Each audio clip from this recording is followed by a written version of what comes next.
So where is it that you guys feel pressure? Jens, you want to hit the lights? Anybody? I do. So where is it that you guys feel pressure? Is it at school? Is it at home? Is it when you're out with your friends? And what is that pressure? Is it to be smart? Is it to be pretty? Is it to be popular? Is it to be in good shape? Everybody's pressure is different, right? And pressure is a super normal thing to feel. We've all felt pressure. Even the Bible, even Jesus felt pressure. That was a pretty serious one. How about pressure of being sent to the cross to die? Like that's a serious, serious pressure. In the Bible, in Luke 22, it talks about Jesus was in so much anguish and so much pressure that he sweated blood. Like I feel like some of my issues are really serious, but I've never been at the point where I've sweated blood. Like that's a real serious, like when you have a lot of weight on you. We'll never go through that, thank God, but that's something that he went through. So when you think of pressure, another way that you can kind of think of it is something that puts added weight on you. Or the best way to think of it, I think, is something that just adds stress in your life. And so today we're going to talk again about those pressures in life that can get in our way so much that we can no longer see God. God's no longer our focus because we have all these other things in our life that are really distracting us. And what we're going to talk about today is how we can make less of those other things and more of God. And this verse today is going to be our focus. You saw it in the video at the end. It's John 3:30, and it's, "He must become greater, I must become less." So that's where we're going today, okay? Think of your perfect day. Just your perfect day for you.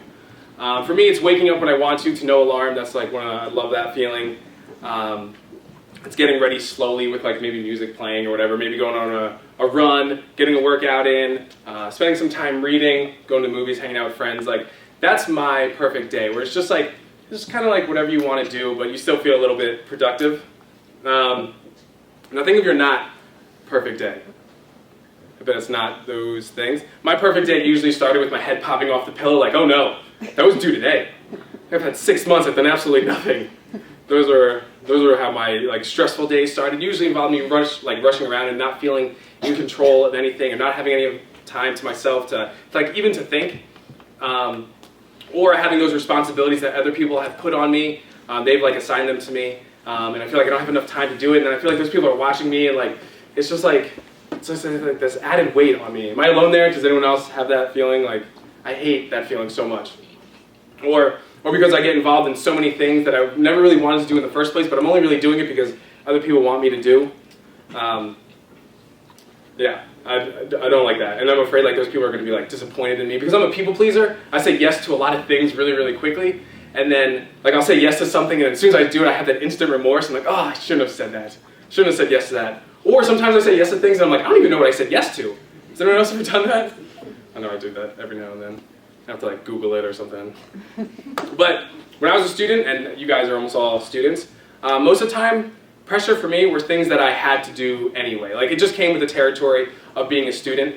Like nobody wants to do homework, nobody really wants to do reports, but you just have to do them because your teacher like tells you to do it.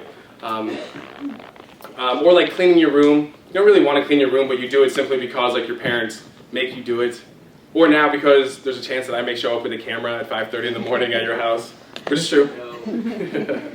That's only happened like 3 or 4 times. So those aren't particularly like bad stresses, they're just like annoying. Not me showing up, those other ones, those are annoying. And in life, there's even good pressures that we have. Ones that will actually get you like motivated to do things. Like in sports, I liked pressure. I like being up to bat when it mattered. I like having the ball in basketball, like when our team needs to score. Like that stuff, that motivates me. That's just pressure that you get. But it's good pressure. But what about those other pressures in life? Those pressures that you never really needed in your life or you never really wanted in your life, but like they still show up. Sometimes those are the hardest ones to deal with. Like good old-fashioned peer pressure, right? You guys know that term. Peer pressure is the worst because for some reason you're under this impression that the person then, like they are really cool, so like you think like their opinion of you is going to really increase if you do this thing that they want you to do. You never really have time to think about peer pressure. It's never like your friend like texts you the day before and it's like, listen dude, tomorrow I'm going to pressure you to drink in front of people. So please prepare yourself with an intelligent rebuttal to make me think about what I'm doing and then still refuse it. But like, it never happens like that. It's always like it happens really quick and you're like, okay. Like most of the stupidest things I've ever done in my life are because I thought a cool guy told me to do it, or I think like a cool girl is watching. And I'm like, all right, maybe she'll see me do this stupid thing, and that'll make me cool. But everyone feels pressure from different things. Some come in the form of smoking, or some come in the form of like, underage drinking.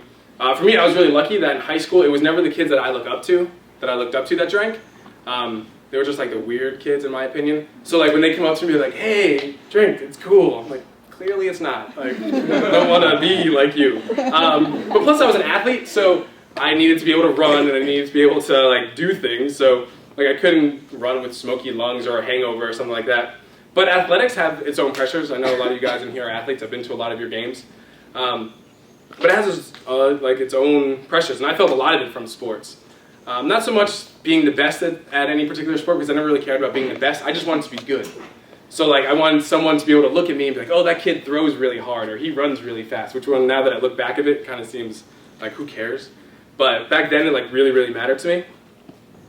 So my pressure was not being the best at something, but being good at a lot of things, which honestly is exhausting because there's never a break.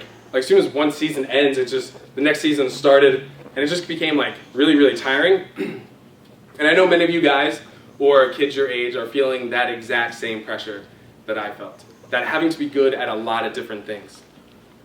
And just having so much expected of you and you to be good at it a lot and not getting that break when sometimes you really, really need it. So for me, I put that pressure on myself. But for many of you, maybe that pressure's not coming from you. Maybe it's coming from a parent or a coach or a teacher. That feeling of just, I need to be good at a lot of different things. So then you get involved in a lot of different things, and that, of course, adds all this pressure on you, which started because simply you just wanted to like play a sport, or you just wanted to be involved in like the play. You just wanted to be involved in something, and all of a sudden there's this pressure to like be really, really good at it, or like this ever increasing, or like on the better teams, or to get like a starring role instead of just like the normal role, And then, of course, like pressure does, it builds and builds, and then what happens when you put too much air into a confined space? Like, it pops. Yeah, something's got to give. Like you saw the demonstration of these two guys popping the balloon. Either the thing is going to burst, or you have to simply let some of the air out. And last week, Craig was here, and he shared a really, really cool his life story. After hearing Craig's story, I started to think, oh man, maybe my pressures aren't quite so serious. Because I feel like I have a lot of like serious stresses in my life, but like I've never been homeless. I've never been like had a drug problem, or like been running the risk of getting arrested or anything like that.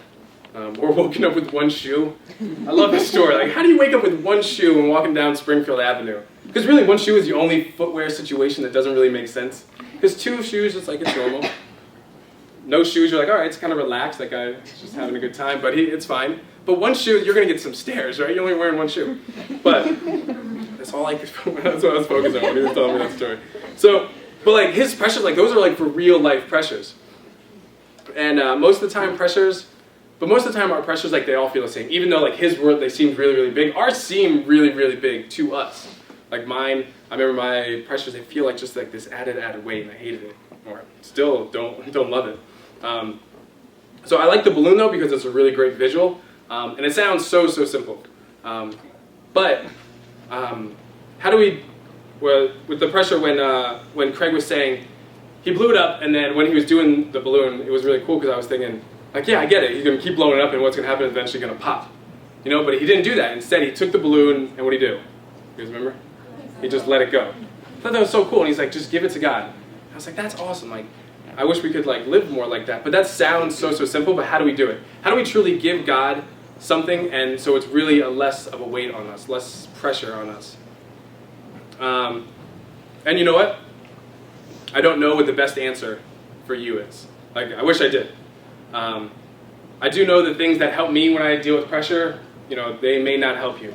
For me, it's sometimes it's retreating, getting away from a lot of people, and just being alone. And that alone time may drive some of you guys crazy.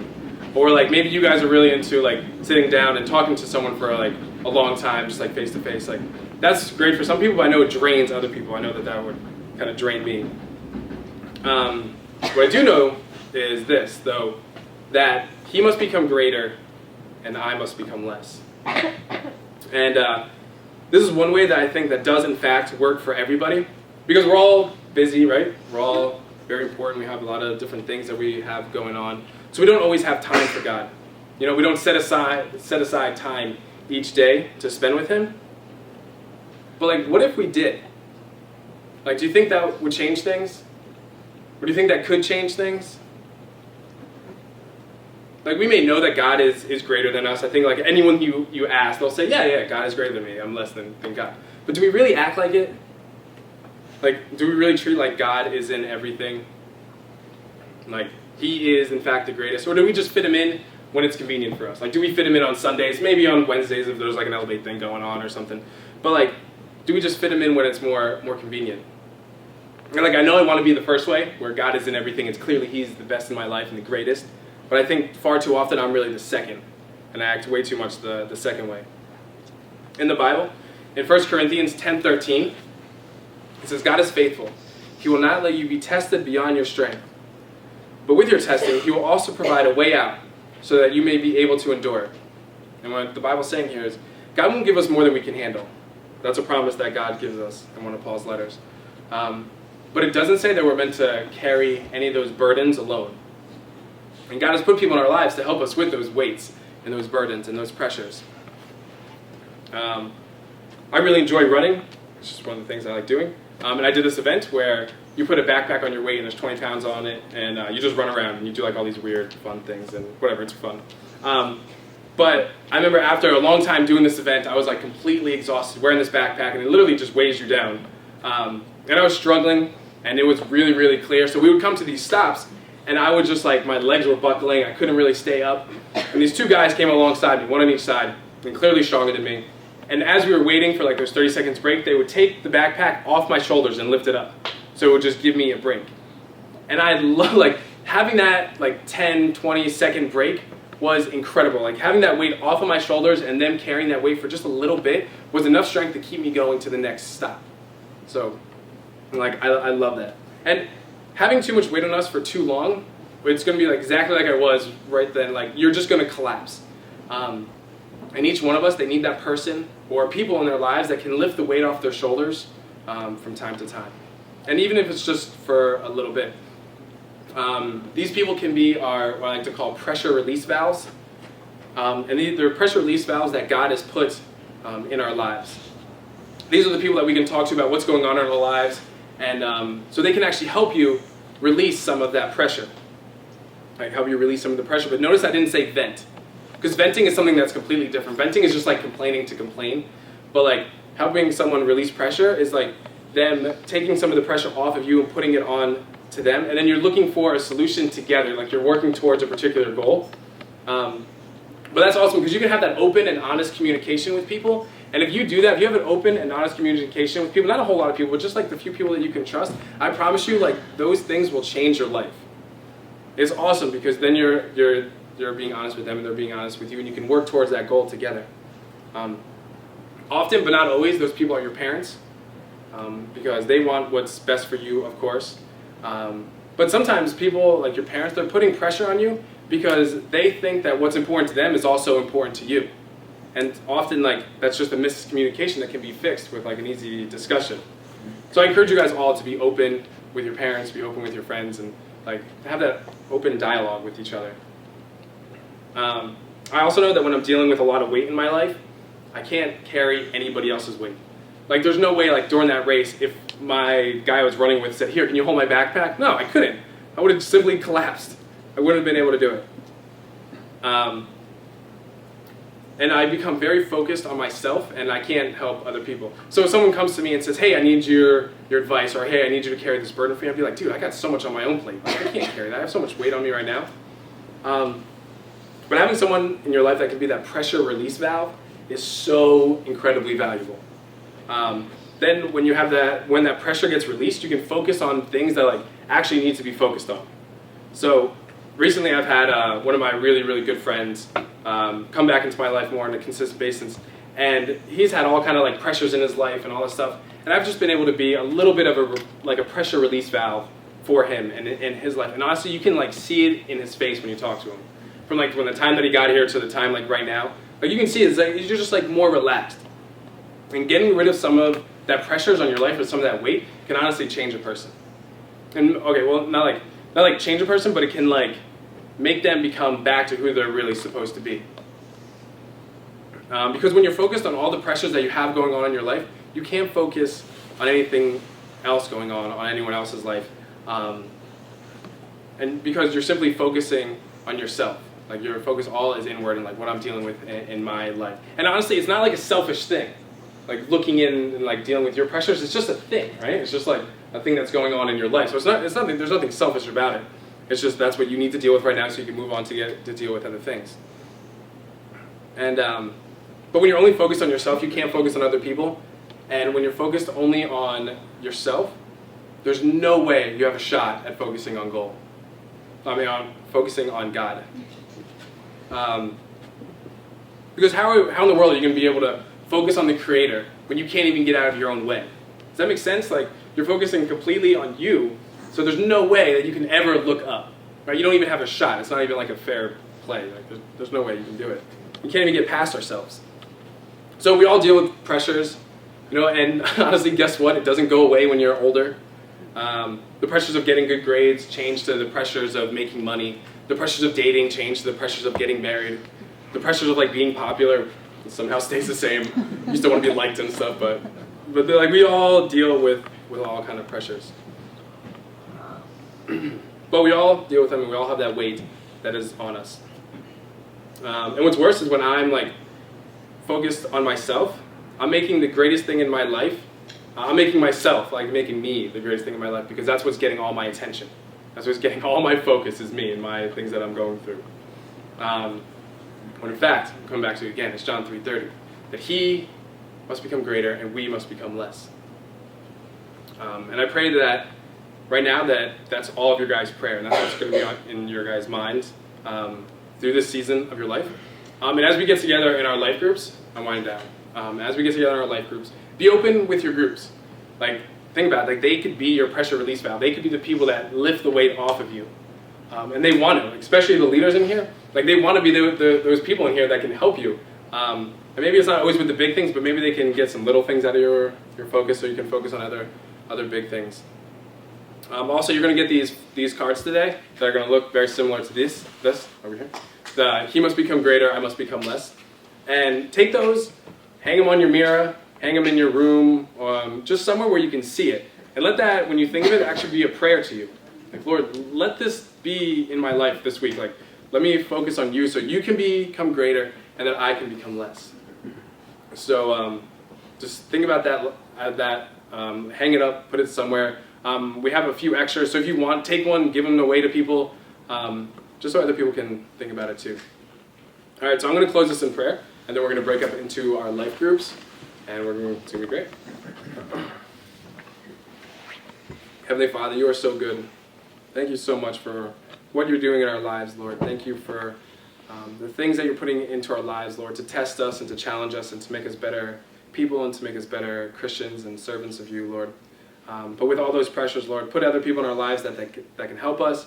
Put older mentors in our life, Lord, that we can share things with, and good friends that come alongside us and take weight off of us.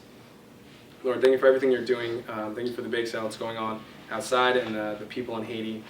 And as we break up into life groups, Lord, just let us be open and honest, and let us have a good time in our life groups. And we thank you for everything that you're doing for each of us. When we pray. Amen.